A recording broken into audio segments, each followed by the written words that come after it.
కూర్చోదు.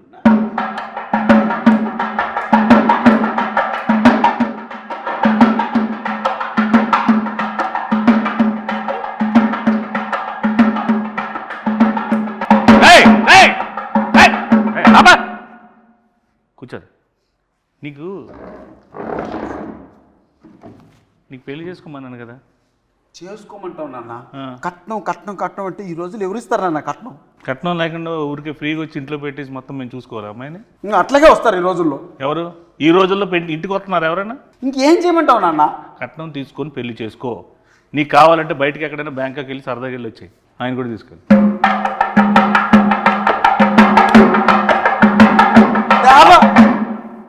పెళ్లి గారి ప్రసాద్లో మొత్తం టోటల్ పెళ్లి కాకుండా ఉంటాడా రియల్ లైఫ్లో? రియల్ లైఫ్లో అన్నా సినిమా వాడు పిల్లనివ్వట్లేదు. ఓహో, అందుకే అబ్బాయిని చేసుకున్నావా? నాన్న ఎంత మాట్లాడినావు నాన్న? మరి ఇందాక చూస్తుంటే నాకు వారిని అడుగు అంటే ఇద్దరు చేసుకున్నారేమో అనుకున్నాను. అతనే నాన్న ఈ స్క్రిప్ట్ రాసింది, కట్నం వారి శాసనాలు కట్నం పెళ్లి గారిని ప్రసాదం చేసింది అతనే నాన్న.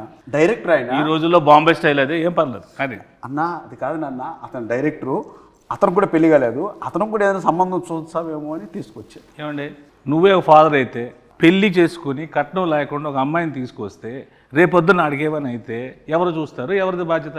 What is the security?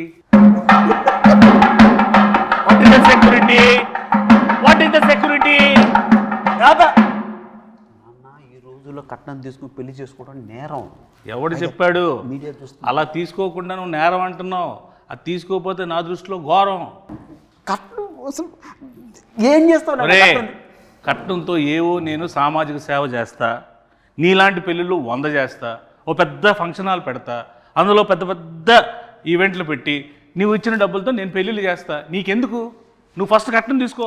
నాన్న సమాజ సేవ చేసుకోవడానికి కట్నం చేయాలన్నా కష్టపడి సంపాదించి ఆ డబ్బులతో చేద్దానన్న సమాజ సేవ. పాత సినిమాల్లో పావలా తీసుకొని కోటీశ్వరులు అయిపోవడాలు, ఒక సాంగ్లో పెద్దోళ్ళు అయిపోవడాలు, ఒక సాంగ్లో ఇల్లు అన్ని చేసేసుకోవడాలు అన్ని సినిమాలు అవుతాయి.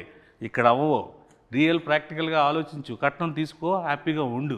నీకు అంత ఎంజాయ్ చేయాలనుకుంటే నువ్వు వెళ్ళు బయటకు, ప్యారిస్ ఇట్లా ఎక్కడికి. కట్నం ఇవ్వరు నాన్న. ఇవ్వనప్పుడు ఎందుకు రాయి పెంట మన ఇంట్లోకి? నేను వెళ్ళిపోతా ఇంట్లో. నువ్వు నా కొడుకువే కాదు. నేను నీ కొడుకుని కాదు. కాదు, కట్నం తీసుకున్నాడు కొడుకు కాదు. నువ్వు నా నాన్నకు, నీకు బటర్ నాన్తో సమానం ఈ రోజు నుంచి. నువ్వు బటర్ నాన్న? అవును. మా నాన్న కాదా? కాదు. గోధుమ పిండి నాన్న కూడా కాదా? బటర్ నాన్ కొట్టు.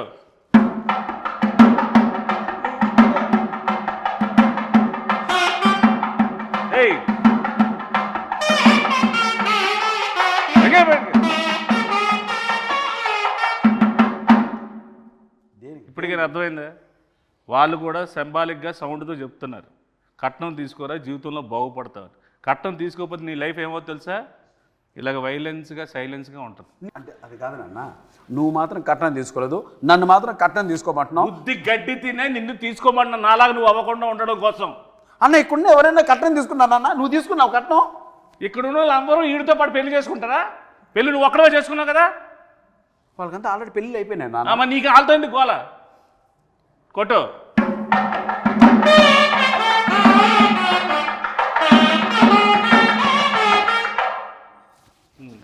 చెప్పు నాన్న. యాక్చువల్గా నాన్న, నువ్వు ఏదో కట్నం వారి శాసనాల గ్రంథంలో ఒకటి రాసి మీ తాత ముత్తాతల నుంచి ఫాలో అవుతున్న రూల్స్ రెగ్యులేషన్స్ నా పైన మోపి నాకు ఏజ్ బయరేంత వరకు ఇలా నిలబెట్టి నాకు పెళ్లి కాకుండా చేసి పాపం మూట కట్టుకుంటున్నావు నాన్న. ఏం పర్లేదు, ఈ రోజు నేను చచ్చిపోయినా నాకేం పర్లేదు. కట్నం తీసుకుని హాయిగా చచ్చిపోతా. నువ్వు మాత్రం నాశనం అయిపోవడం నాకు ఇష్టం ఉండదు. నీ మంచిగా చెప్తున్నాను రా. ఒరే గుడ్ కళ్ళద్దాలెట్టుకున్న ఎదవా. నాన్న నువ్వు వెళ్ళిపోతే నాకు ఇంకో నాన్న ఎలా వస్తారు నాన్న? నువ్వు పెళ్లి చేసుకుంటున్నావు కదా, నీ దగ్గర డబ్బులు లేవనుకో, 4వ రోజు 5వ రోజు అదే వెళ్ళిపోతుంది. నీకు అప్పుడు తెలుస్తుంది బాధ ఏంటో. కట్నం ఉందనుకో, నీకు సెక్యూరిటీ ఉంటుంది, నాకు సెక్యూరిటీ ఉంటుంది. కట్నం అనద్దు నాన్న, మీడియా ముందు ఉన్నాం మనం, అరెస్ట్ చేస్తారు మళ్ళీ ఇద్దరిని. మీడియా వాళ్ళు ఎలాంటి వాళ్ళు తెలుసా? కొట్టు.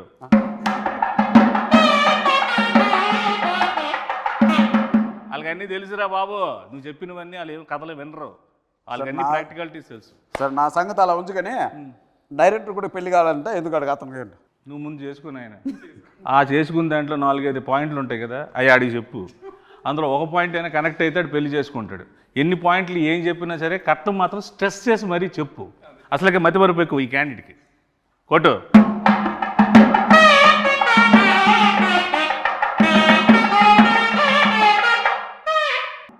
ఓకే అయిపోయింది, ఇప్పుడు ఇది కాన్వర్జేషన్ అయిపోయింది. అసలు ఏంటి ఈ పెళ్ళి కాని ప్రసాద్ ఏంటి, ఇందులో ఇంతమందిగా నువ్వు ఉన్నావేంటి, ఇన్ని ఎక్స్ప్రెషన్ల కారణం ఏంటి, దీనిలో ఉన్న కథ ఏంటి, దీని వెనక ఉన్న కథ ఏంటి, నువ్వు జనాలకు ఏం చెప్పాలనుకుంటున్నావు? ఈ సినిమా చూస్తే పెళ్లి కాని వాళ్ళకి పెళ్ళి అయింది, పెళ్లి కాని వాళ్ళకి పెళ్ళి అయింది. పెళ్ళి ఓహో, పెళ్లి కాని వాళ్ళకి పెళ్ళి అయింది. పెళ్లి కాని పెళ్ళి అవుతుందా అంటే పెళ్ళి పెళ్ళి ఎందుకు అవుద్ది? అంటే పెళ్లి కాని పెళ్ళి అయింది. పెళ్లి కాని మగజాతి ఆనిమిత్రులకి అందరికీ ఓహో, ఈ సినిమా చూస్తే పెళ్లి కాని వాళ్ళందరికీ పెళ్లి అయిపోతుంది, పెళ్ళి అయిపోద్ది, కుజు దోషం పోద్ది. పోద్ది. వెరీ గుడ్, కొత్త దోషం వస్తుంది. రాదా కొట్టు. ఆపు. సరే, ఇందులో మా ప్రసాద్ క్యారెక్టర్ ఏంటి, మా ప్రసాద్ ఏంటి ఇందులో పర్ఫార్మెన్స్? పెళ్లి కోసం కష్టపడుతూ ఉంటాడు, వాళ్ళ నాన్న 2 crores కట్నం కోసం ఇబ్బంది పెడుతూ ఉంటాడు. ఓకే, అంటే అన్న ఈ స్క్రిప్ట్ యాక్సెప్ట్ చేసే ముందు మన ఇద్దరి మధ్య ఒక అన్నదమ్ముల అనుబంధం సంబంధంగా చెప్తున్నాను. ఇంతకుముందు మనం చాలా సినిమాల్లో చూసారు, ప్రియాంక చిత్రం, లవర్స్, ఎక్స్ప్రెస్, రకరకాల ఎక్స్ప్రెషన్స్తో మనం చూసాం. సో ఆ సప్తగిరి అనే వ్యక్తి ఒక 7-8 yearsగా మీరు అలా ఎక్స్ప్రెషన్స్తో వాటితో చూశారు. చిన్న వేరియేషన్ మనలో ఇంకా ఉందని చెప్పుకోవడానికే సప్తగిరి ఎక్స్ప్రెస్ LLB చేసాం. సో ఇవన్నీ మిగిలిన ఎమోషన్స్ కూడా మనం చేయాలి అని ఒక ఉద్దేశంతో ఆ కామెడియన్గా ఉంటే ఎంతవరకు సస్టైన్ అవుతామో తెలియక ఒక హీరోగా టర్న్ అయింది. బట్ ఈ స్క్రిప్ట్ మాత్రం లక్కీగా దొరికింది. సప్తగిరి కామ్గా కూర్చుంటే సప్తగిరి చుట్టూ ఒక 7-8 మంది సప్తగిరిలు ఉంటారు, వాళ్ళు కామెడీ చేస్తుంటారు. సో ఆ సీన్స్ వర్కౌట్ అయినాయి కాబట్టి ఈ సినిమా యాక్సెప్ట్ చేయడం జరిగింది, రిప్రజెంట్ చేస్తుంది. అందుకే ఆ ఎక్స్ప్రెషన్స్ నా చుట్టూ చేసే వాళ్ళ ఎక్స్ప్రెషన్స్ అనమాట. సో దాని క్యారెక్టర్ నువ్వు చేయకూడదు కాబట్టి నీ చుట్టూ నీ సోల్స్తో ఎంటర్టైన్ చేయించావు. ఎంటర్టైన్ చేయించారు. వెరీ గుడ్, కాన్సెప్ట్ మీదేనా? మా రైటర్స్ ఉన్నారు. వెరీ గుడ్, సూపర్, బాగుంది అండి.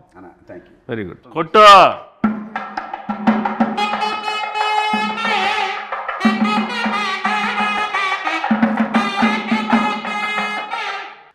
ఇది మన అంటే మాకు మాతృ సంస్థ లాంటిది వెంకటేశ్వర క్రియేషన్స్, దిల్రాజ్ గారిది. సో ఎస్విసికి నీకు ముందు నుంచి ఎలాగ ఇది ఏంటి దీన్ని? నేను ఒక అసిస్టెంట్ డైరెక్టర్గా ఆర్టిస్ట్గా బ్రాండ్ బ్రాటప్ మనకు జరిగింది ఎస్విసిలో. ఓకే, బొమ్మరిల్లు కావచ్చు, పరుగు కావచ్చు, ఇది అంటే అది నాకు మాతృ సంస్థ. ఇన్నాళ్ళ తర్వాత నేను సినిమా చేసి ఆ సంస్థలో రిలీజ్ చేసుకోవడం నిజంగా ఒక అదృష్టంగా భావిస్తున్నాను. ప్లస్ మనకు రాజ్ సార్ కావచ్చు, శిరీష్ అన్న కావచ్చు, వీళ్ళు ఎంత క్లోజ్ ఉన్నా, ఎంత మనం మాట్లాడినా వాళ్ళ కంటెంట్ నచ్చందే, సినిమా నచ్చందే, డౌట్ లేదు, అందులో డౌట్, లోపలికి అడుగు కూడా పెట్టినాడు. సో నా పైన ఉన్న గుడ్ విల్తో ఒకరోజు వెళ్ళి శిరీష్ సార్ని, రాజ్ సార్ని కలవడం జరిగింది. అన్న మీరు ఒక్కసారి నా సినిమా చూడండి, మీకు నచ్చకపోతే 10 నిమిషాలు చూడండి, మీకు కంటెంట్ కనెక్ట్ కాకపోతే నాకు మీరు ఏ హెల్ప్ చేయకుండా నాకు నా మాటకి శిరీష్ అన్న గౌరవం ఇచ్చి ఒకరోజు వారిని ప్రసాద్ ల్యాబ్లో నేను చూస్తాను, షో వెయ్యి, నాకు నచ్చకపోతే 20 minutesలో థియేటర్ నుంచి బయటకు వెళ్ళిపోతా, ఎందుకంటే వాళ్ళది చాలా crucial and valuable time. Cinema చూసి చాలా బాగుంది గిరి, దీని వెనక అండా దండా కొండగా మేము నిలబడతాం, మీరు ప్రమోషన్ స్టార్ట్ చేయండి అంటే అంత పెద్ద వ్యక్తుల ఆశీర్వాదం ఈ సినిమాకు దొరికింది కాబట్టి ఈరోజు ధైర్యంగా ఈ ప్రమోషన్ స్టార్ట్ చేసాం. వాళ్ళ బ్లెస్సింగ్స్, అలాగే ఈ సినిమాని నేను అక్కడ చూపించడానికి నాకు ఉపయోగపడ్డాను మా స్నేహితులు అనిల్ రావుపూడికి. అండ్ ఫస్ట్ టైం నుంచి స్క్రిప్ట్ స్టార్ట్ అయ్యి షూటింగ్ స్టార్ట్ అయిన దగ్గర నుంచి మాకు బ్యాక్ బోన్లో నిలబడ్డ మారుతి అన్నకి, అంత నిజంగా వాళ్ళందరికీ చేతులు జోడించి కృతజ్ఞతాపూర్వకంగా నమస్కారం జరుపుకుంటాను. Thank you. సో ఇందులో మ్యూజిక్ ఏంటి? ఇందులో 3 songs ఉన్నాయి. ఓకే, 3 songs చాలా అదిరిపోయినాయి సాంగ్స్. ఆర్ఆర్ మాత్రం ఆయనతో డ్యూయట్ పెట్టాలని మీకు ఎందుకు అనిపించింది? డ్యూయట్ ఉందా అన్న ఇందులో? చెప్పు. ఉందా డ్యూయట్ ఉందా? లేదు. పెళ్లి కాని ప్రసాద్ అంటే డ్యూయట్ కూడా లేదు. వెరీ గుడ్, చాలా డెడికేటెడ్గా చేశారు సాంగ్స్ కూడా. అన్న నిజంగా ఒక విషయం చెప్పాలంటే 2 సాంగ్స్ ఉన్నాయి. ఒకటి చిన్న బిట్ సాంగ్, 2 సిచ్యువేషనల్ పరంగా వచ్చేది. ఒకటి క్యారెక్టరైజేషన్, పెళ్లిగాని ప్రసాద్ క్యారెక్టరైజేషన్ సంబంధించిన టైటిల్ సాంగ్ ఒకటి, 2 హీరోయిన్ సంబంధించిన అది కూడా సిచ్యువేషనల్ సాంగ్, మాంటేజ్ సాంగ్ ఒకటి, ఇవి 2 చెప్పడం జరిగింది. సో మీద ఎంటైర్ ఓవరాల్గా మనకు ఫన్ ఎలా జరిగింది ఈ సినిమాలో అన్న దానిపైన కాన్సన్ట్రేట్ చేశారు. డైలాగ్స్ అఖిల్ వర్మ అని ఒక అబ్బాయి రాశారు. సో నేను ఇంతకుముందు చాలామంది షో కూడా వేశాను, ఒక 20 ఫ్యామిలీ షో వేశాను. ఆ మారుతి అన్న కూడా చూశారు కాబట్టి చూసిన వెంటనే ఆ అబ్బాయి ఎవరో కానీ ఒక మంచి లైఫ్ ఉంది అఖిల్ వర్మకి, కథ ఎవరు రాశారు అన్నారు, లోహిత్ అని ఇంకొక అబ్బాయి రాశారు.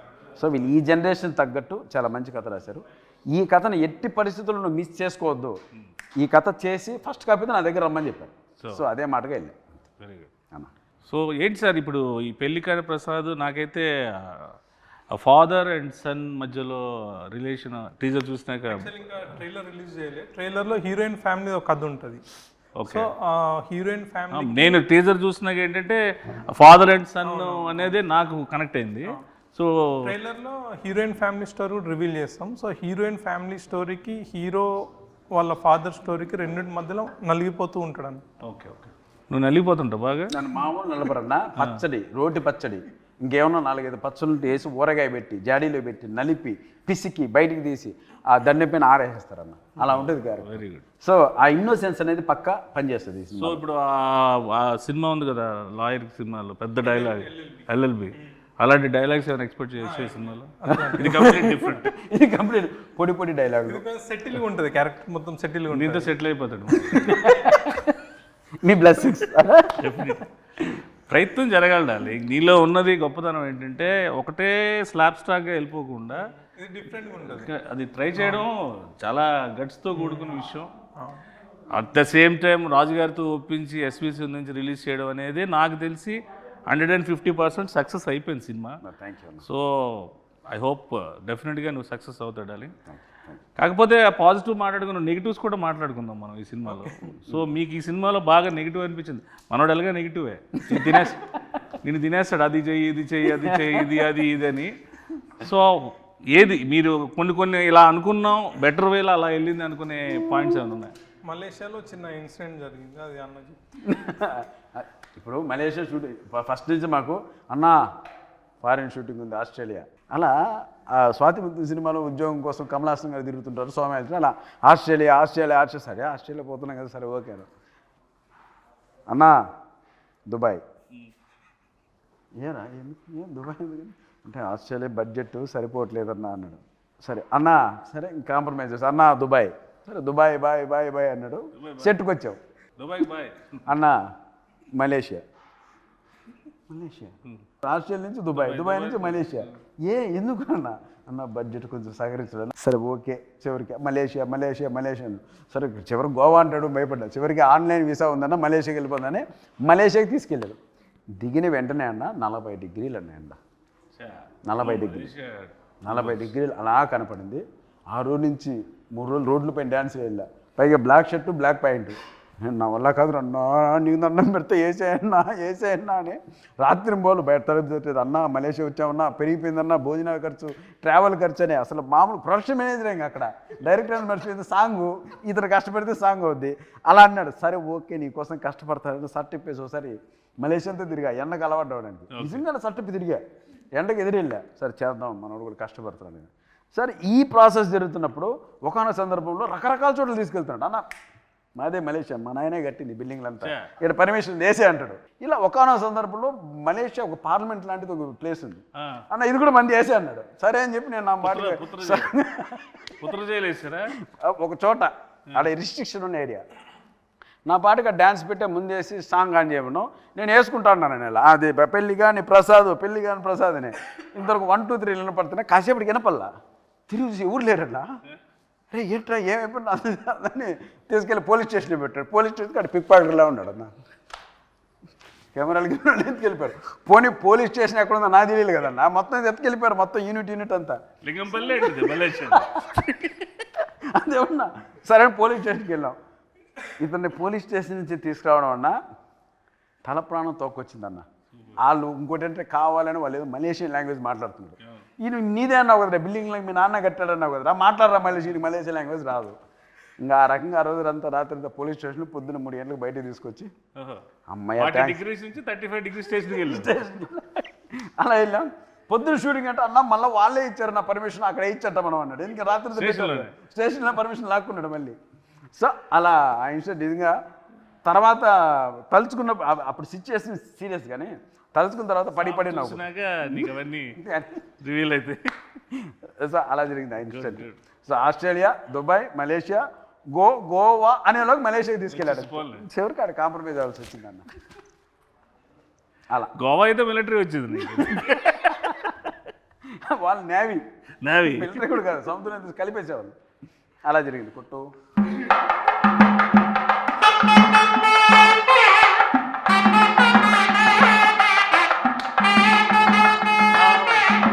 నీకు పాస్పోర్ట్లోనే సార్ మలేషియా తీసుకెళ్తారా? మంచి డిమాండ్ ఉంది ఇక్కడ. పుత్ర జైలు కొట్టుకోవచ్చు అలా. వీళ్ళకైతే శుక్రవారం అరెస్ట్ చేసి సోమవారం తీసుకెళ్తారు. శనివారం ఆదివారం సెలవు అక్కడ. కాబట్టి సో హీరోయిన్ ఏంటి సార్ ఈ సినిమాలో? పెళ్లికాని ప్రసాద్కి పెళ్ళి అయ్యే హీరోయిన్ అంటే వెళ్ళిపో చెప్పు, హీరోయిన్ ఏంటో చెప్పు అంటున్నారు, అడుగు. ఆవిడ వెళ్ళిపోయిందిలేండి. సినిమాలో ఏంటంటే హీరోయిన్ క్యారెక్టర్ సార్, ఆ? ఉందా? Heroine character. సో హీరోయిన్ క్యారెక్టరే, హీరోయిన్ క్యారెక్టర్. హీరోయిన్ క్యారెక్టరే అంటాడు. ఓ ఇలాగా నీకులాగా మదర్ క్యారెక్టర్, పిన్ని క్యారెక్టర్లు అన్నీ ఆవిడ చేయలేదా? Heroine character. Very good. అంటే పెళ్లి కాని ప్రసాద్కి హీరోయిన్ ఇంపార్టెన్స్ ఏమైనా ఉండి ఆ ఫీల్ ఏమైనా, పెళ్లి కాని ప్రసాద్ కారణం ఏమైనా? పెళ్లి కాని ప్రసాద్, ఆమె పెళ్లి కాని ప్రసాద్ అమ్మ. వాళ్ళమ్మ అమ్మ ప్రసాద్ అమ్మ అంటే ఆమె. ఆహా. మేలు నీకన్నా తాత పెళ్లి విషయంలో నాకన్నా తాత. తెలియకుండా చూడండి ఎంత నవ్వుతూ ఉన్నారు ఒక్కొక్కరు. ఒక శతమానం బౌద్ధ ఫ్యామిలీ ఎలా ఉన్నారు కదా. సినిమా చూస్తే అన్న దండుపాలెం బంగారుపాలెం మొత్తం అన్ని కలిపి కొడతారు వాళ్ళు. అలా ఉంటుంది. పచ్చడి, రోడ్డు పచ్చడి, ఊరగాయ, ఇంకా అట్లుంటుంది వ్యాపారం. ఈవిడ ఉన్నారు కదా అమ్మగారు, ప్రమోదిని మహాతల్లి. నిజం చెప్తున్నానన్నా, నిజంగా మనకు 3 జనరేషన్లకి ఒక వరం ఆమె.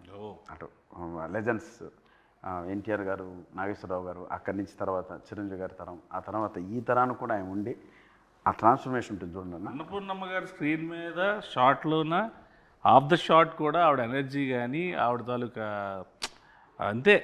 ఆ జనరేషన్లో వాళ్ళకి ముందు కాళ్ళకు దండం పెట్టుకోవడం తప్ప మనం చేసేది ఏం లేదు. ఇంకోటి మనం ఏదన్నా రెడీ అయిపోతామని రాగానే ఏ అబ్బాయి రెడీనా అంటే అమ్మ రెడీ అమ్మా అంటే ఇంకా అక్కడికి వచ్చి ఒక సీన్ పడిందన్న మాకు ఆయనకి. నువ్వు కాచుకో, నువ్వు సత్తగిరా, నేను అన్నపూర్ణమ్మ ఎవడో తెలుసుకున్నావు చెప్పింది. రైట్ తల్లి అన్నాం. ఇంకా అంతే ఉత్తికి ఆరేసి దండి మీద ఆరేసి క్లిబ్బులు పెట్టి వెళ్ళిపోయింది లోపల. ఇంక ఎండ వచ్చినప్పుడు 6ంటికి పెట్టుకోవడం అంతే. అలా ఉంటుంది మ్యాటర్. డైరెక్టర్ గారు ఒక క్లోజ్ తీయమంటేనే ఇప్పుడు ఎవరు సగం క్లోజ్ తీయట్లేదు. ఇన్ని క్లోజ్లు ఎంత బాగా తీసిన డిఓపి ఎవరు సార్? సుజాత సిద్ధార్థ్ అని డిఓపి చాలా బాగా చేసిండు. ఆయన ఇంతకుముందు 6 to 7 ఫిల్మ్ చేసిండు, అన్ని మంచి బడ్జెట్ మూవీస్ చేసిండు. ఇప్పుడు మనం మూవీ చేసాం. అంటే సుజాత సిద్ధార్థ గారు ఇచ్చినటువంటి అవుట్పుట్ వల్లే, ఆ క్వాలిటీ వల్లనే నేను ఒక పెద్ద మనుషుల దగ్గరికి వెళ్ళగలిగాను. ఇండస్ట్రీ పెద్ద ఆ క్వాలిటీ ఉన్న అవుట్పుట్ చూపించాలి కదా. ఏదో అది లేకపోతే నేను కూడా ధైర్యంగా వెళ్ళాను. నిజంగా ఆ విషయంలో మాత్రం సిద్ధార్థకి నిజంగా స్పెషల్ థ్యాంక్స్ అన్న, థ్యాంక్ యూ. అండ్ ఆ అవుట్పుట్ తీసుకుని నేను చూపించడం వల్లే క్వాలిటీ బాగుంది, మంచి మేకింగ్ చేశారు, మంచి ఆర్టిస్టులు పెట్టారు, ఎవ్రీథింగ్ పర్ఫెక్ట్గా ఉంది, ఇప్పుడు మేము చూస్తామని ఒక నమ్మకం కలిగించే విధంగా మాకు ఆ ఫోటోగ్రఫీ చేశారు. ఇక ఈ ఇన్ని ఎక్స్ప్రెషన్లు ఒక ఫ్రేమ్లో సినిమా గురించి చెప్పే ఈ కాన్సెప్ట్ చాలా బాగుంది యాక్చువల్లీ. ఈ థాట్ ఎవరిది? Very good sir. అంటే అన్ని ఆర్టిస్టులు కన్నా ఒక పెళ్లికాని ప్రసాద్ అనేవాడికి ఇన్ని వేరియేషన్స్, ఈ సినిమాలో ఇన్ని ఎమోషన్స్ ఉంటాయనేది బై పోస్టర్లు చూస్తేనే మాకు అర్థం అవుతుంది. అది సినిమాలో డెఫినెట్గా ఉంటుంది అనుకుంటున్నాను. అది ఉంటే కనుక నువ్వు ఇంకా పాన్ ఇండియా సినిమా చేసుకోవచ్చు.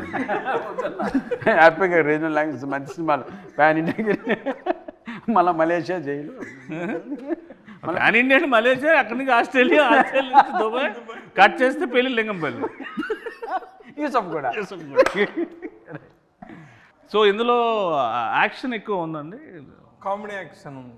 అది that is one of the action, biggest action. Comedy అనేది అంత యాక్షన్ ఎవరు చేయలేరు. ఫైట్ మాస్టర్లు కామెడీ యాక్షన్ చేయలేరు. అందుకే అన్ననే చేసేసాను, ఫైట్ మాస్టర్ లేడు అని ఆయన చేసాడు. ఈ మాస్టర్ కూడా ఈయన. సూపర్.